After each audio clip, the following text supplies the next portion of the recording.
what the government first said it was, a crashed flying saucer. Wreckage scattered over a large area. Witnesses describing it as lightweight and super strong beams with strange drawings and foil-like material that had a memory. There were a lot of people that believed that we had something unique, otherwise we wouldn't have. Walter Haut was the Roswell Army Airfield Public Information Officer, and he was ordered to release the story that the government had indeed recovered a crashed saucer on Brazel's ranch. His friend, intelligence officer Jesse Marcel, was one of the first military men at the debris site. Jesse had gone out to the ranch with Brazel and picked up a bunch of material and brought it back to the base. That material was flown to General Ramey's office. And according to other reports, some of it came here to Dayton. A lot of this material, there were very few people saw. A lot of it was put on trucks out at the site, or covered, taken to the aircraft, and the aircraft flown either to Wright Field or wherever else they may have gone. That's when the official story was changed. The Army Air Corps said Brazel had found nothing more than a downed weather balloon, and they had pictures to prove it. Intelligence officer Major Jesse Marcel was ordered to pose for pictures with some of the wreckage and told not to talk to the media. If it was a government plan, it worked. The story died. It was nothing very serious. I think most people took it as an honest mistake made by the people off the base. For many years, no one in this New Mexico town thought much more about the story until a few of them started comparing notes. Jesse Marcel talked to Walter Haut and admitted he didn't buy that crashed weather balloon story. He was very, very adamant. What we picked up and brought into the base was not of this earth. He could not change his opinion.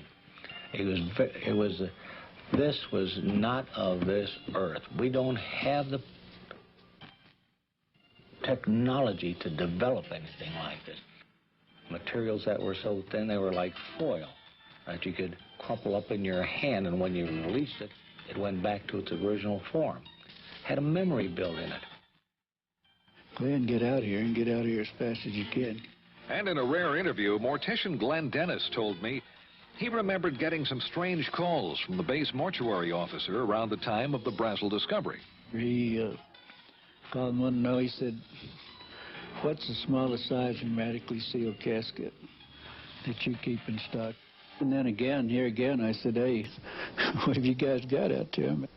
Later that day, while on an ambulance run to the base hospital, Dennis saw strange wreckage in the back of 2 Army ambulances parked outside this emergency room door.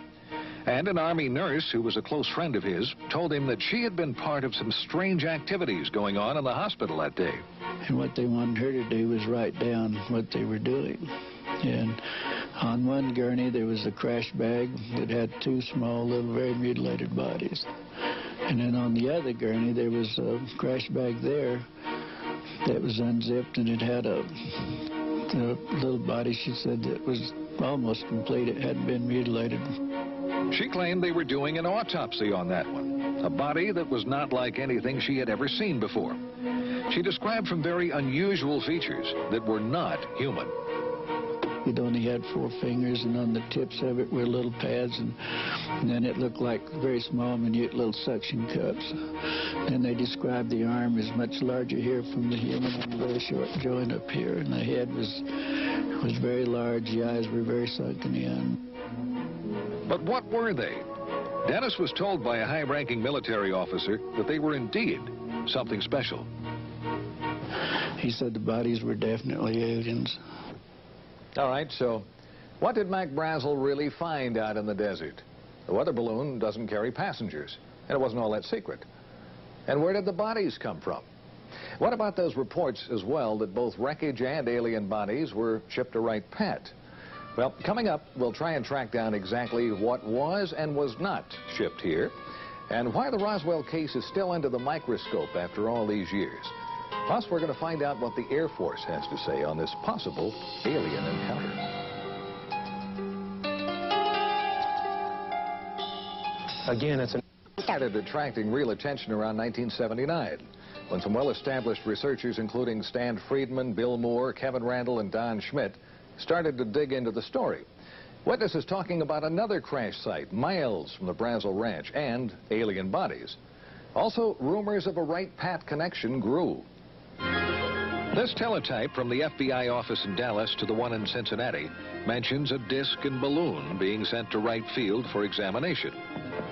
And Army Air Corps pilot Pappy Henderson admits that he flew wreckage of a crashed saucer from Roswell to Dayton, and he tells a friend that he saw alien bodies.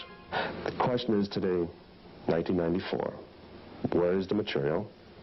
Where are the bodies? Certainly unique specimens would have been preserved. Authors and researchers Kevin Randall and Don Schmidt have just released the latest book on the Roswell case. And they told me witnesses have shed even more light on the story. We've talked to both civilians and military who were there. We have over 50 sworn affidavits attesting to personal involvement in this case. And more than one witness has mentioned government cover-up. The Provost Marshal Edwin Easley now, who mentioned over and over again that I'm still sworn to secrecy, yet before he died, he acknowledged his involvement, the bodies, and that the President, whether personally or indirectly, had asked them to cooperate and never to say a word about this. And about that Wright-Pat connection? We have first-hand testimony that there were two separate body flights that went out early morning of July 6th, sometime between 2 and 3 in the morning. That there were two flights, one went on to Andrews Air Force Base in Washington, D.C. And we can only imagine who may have been interested in possibly seeing the contents within the bomb bay. And the other flight went on to Wright Field. All right, some amazing allegations as to what might have been shipped to Wright-Pat following the crash at Roswell. Well, recently we went on base to try and find some evidence to back up the witness statements and also try and prove or disprove the allegations and also some long-standing rumors. We got some answers and a few surprises. This is Area B at Wright-Pat, and behind me a cluster of buildings and hangars. Now, most of the old rumors were that the bodies and wreckage were kept in Hangar 18. Well, first of all, there never was a Hangar 18. There is a Building 18, but it's home to Wright Lab, and it never has been home to Foreign Technology Division, which is the division that you would have expected to have been in charge of the wreckage and the bodies. We checked base civil engineering maps that show everything above and underground, and those rumored secret underground storage vaults and tunnels just don't show up. But a recent article in Far Out magazine claims Building 620, that's the avionics lab up on the hill, has access to secret vaults through a tunnel under the auditorium. So, using the map in the magazine, we found a tunnel. And here it is. Sources confirm it's the only tunnel under that building. We found no vaults of any kind, plus the building wasn't built until the mid-60s. So, what happened to the wreckage from Roswell? Well, the Air Force agreed for the first time to talk about it. In an exclusive one-on-one interview with a man who heads this sprawling complex known as the Air Force Foreign Aerospace Science and Technology Center, we got some surprising answers. The obvious first question, were alien bodies and wreckage recovered from a crash at Roswell, and were they brought to Wright-Pat? We've extensively researched that, kind of hoping that we might find after all these years that really there was some thread of truth, and we've had no success at all. And I know today there are no such vehicles or bodies on the base. If they were. If we're to believe that Roswell was nothing more than a weather balloon crash, why would it have been brought here in the first place? If it was easily identified as a weather balloon, probably it wouldn't have been. If it were a foreign weather balloon, it may have been. If it were unidentified, it would be brought here because, in fact, that is our job, to look at technology and technological advances in any sense. Well, that seemed to be a pretty good argument that it was not an everyday weather balloon. And if it wasn't alien bodies in a UFO, what was it? Extensive research here, we found just no indication at all of any kind of incident at Roswell. I mean, we have nothing on record for that investigation. But we did learn that there was a Roswell file in one base office. Meet Colonel Hector Quintanilla. He was the last director of the Air Force's Project Blue Book. There was a folder. Okay. A folder about as big as this, with newspaper accounts of what transpired out at the ranch or wherever it was. Okay. But there was no formal correspondence that I could find with regards to Roswell. He told me Blue Book's evaluation of the case was it was nothing more than a balloon, and that's the end of it. But interestingly enough, a search of other Air Force documents failed to turn up any reference to Roswell in any form. We can't find an advantage to keeping such a thing a secret. We think that probably what happened is that there wasn't anything significant from the Roswell incident, if in fact it was evaluated here. Consequently, if there was either no report or the report was of no significance, so it was destroyed. And he added, nothing like aliens or a UFO could have arrived at Wright Pat without somebody knowing about it and eventually talking. Almost impossible to keep something that fantastic a secret, specifically within the intelligence community, and particularly from the organization that's supposed to evaluate that sort of thing. Secret. We've heard that word a lot tonight. Well, coming up, we've got some new evidence that may well explain what at least some of that wreckage from Roswell really was, and why it came here, and why the government chose to keep it a secret. We'll be back.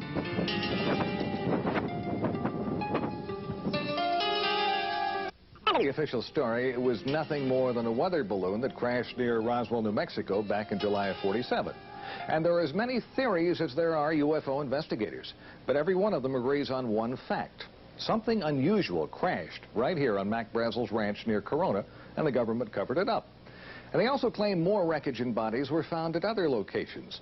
First site mentioned near the plains of St. Augustine. That was way over in this area. And the most recent site, Randall and Schmidt's brand new theory, is closer to Roswell, probably about this area. Well, we've uncovered a pretty good explanation for at least one crash, the one on Brazel's property. If you look at Mac Brazel's original description of what he found on his ranch, lightweight beams with strange purple markings that resembled flowers and foil-like material that kept its shape, our investigation found that that matches the type of materials used in a top-secret high-altitude spy project known as Mogul. It was far different in materials and mission from any common weather balloon. Now, let me show you the difference.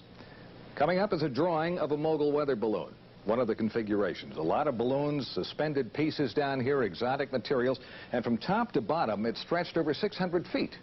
And it was designed to spy on the Russians to keep track of their nuclear tests. And it had an above top-secret project clearance. Now, Mogul project manager Professor Charlie Moore told me it was not uncommon for that giant Mogul balloon to be mistaken for a UFO. When Moore and his Mogul team learned of the flap over the Roswell incident, he said they laughed, but they kept quiet about their project. Moore identified the wreckage in the Jesse Marcel picture as a Mogul ML-307B that had been launched from Alamogordo, New Mexico. He confirmed a crash would have spread wreckage over a large area. And why wouldn't anyone have recognized it? Well, Moore said no one around Roswell had ever seen one. Moore was even cleared to know about Mogul flights. And that's probably why the wreckage was sent to Wright Pat. Now, there's one more twist that tends to back up the Mogul theory. The former top man with Project Mogul, Colonel Marcellus Duffy, was at Wright Pat when the Roswell wreckage arrived. He recognized it, but that story never got out.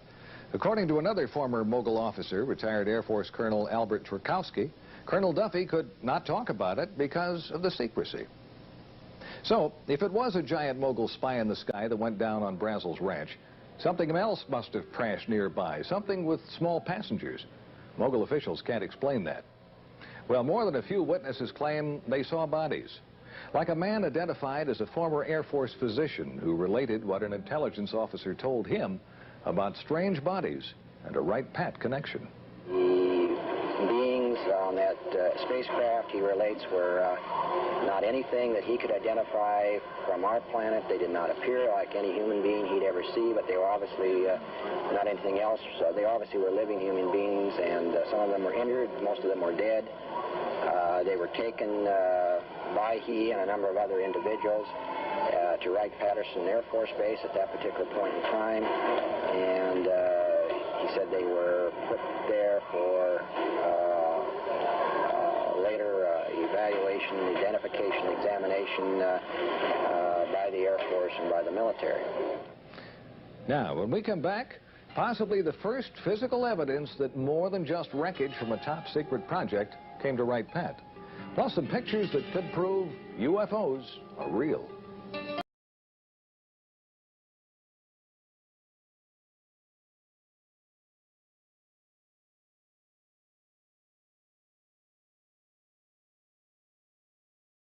Brown Hospital on the grounds of the VA Medical Center in Dayton. And up until a few years ago, it was a very active hospital. And on the 3rd floor of this building, there was the dental lab. In that lab, a dental technician. We'll call him Jack Smith. And as Jack told the story to Len Stringfield, it was on a Thursday. He remembers the day quite well because Thursdays were normally very quiet days here at the VA Medical Center. And 2 men he identified as officers from Wright-Patterson Air Force Base brought him a model, an impression of a lower jawbone. They wanted a working model made. He was to keep no records, and the mold he created to make the model was broken and thrown in the trash as the Air Force officers left. Smith retrieved the broken mold pieces and put them back together at home, and he made his own model. He said he knew this just wasn't human. Few have ever seen it, and those that have can't identify it. An article in Len Stringfield's new book quotes certified dental technician Bruce Phillips as saying it's not like anything he'd come across in his 20 years in the business. The teeth are flat, no cutting surfaces. The shape of the jaw is different from humans, and the arch is much deeper. If it isn't identifiable as animal or human by people who should know, what is it? Could this finally be the first hard evidence the Air Force was indeed doing tests on alien bodies out at Wright-Pat? Jack Smith says the jawbone model was made in 1979. And if you compare the shape of the jaw in the model with the shape of the jaw in this computer drawing of an alien, it's almost a perfect match. Some sources claim the drawing was part of a government UFO briefing in 1978, same time frame, and was based on photos from Wright-Pat. Now, the Air Force tells us they have no records of any alien picture or the briefing. No comments yet on the jawbone. For believers, this is more evidence that something is going on, and the government really doesn't want to talk about it. But are models and pictures enough to finally prove that UFOs and aliens are real? Well, we've had great photographic proof for years. The question is the resistance to accepting it as being proof. Dr. Bruce Maccabee is one of the most respected experts in the field of photo analysis. And Bruce says some pictures taken near Gulf Breeze, Florida back in January by Ed Walters would have been pretty tough to fake. The first picture shows an unidentified object with an F-15 closing in. The next shows the plane flying by the object. Here you have a situation where the airplane actually got in between the camera and the object. Walters claims the plane made a U-turn and the object flew away at high speed. Maccabee showed me videos of other sightings around Gulf Breeze at around the same time, and they were ones that were hard, if not impossible, to explain. Skeptics have often said, you know, if this stuff were real, you would have photos and videos. What can I say? Now you've got photos and videos. Now you've got photos and videos. It's interesting to note the Air Force has never said that UFOs don't exist. Was this a break in a curtain of secrecy surrounding the real UFO story? Has the government really been covering up the story of the century? It all comes down to what you believe. And as in the past, it remains the controversy that won't die. And whether the evidence connecting Wright-Pat to the UFO phenomena is accurate or not, the base is forever a part of that legend. I'm Carl Day.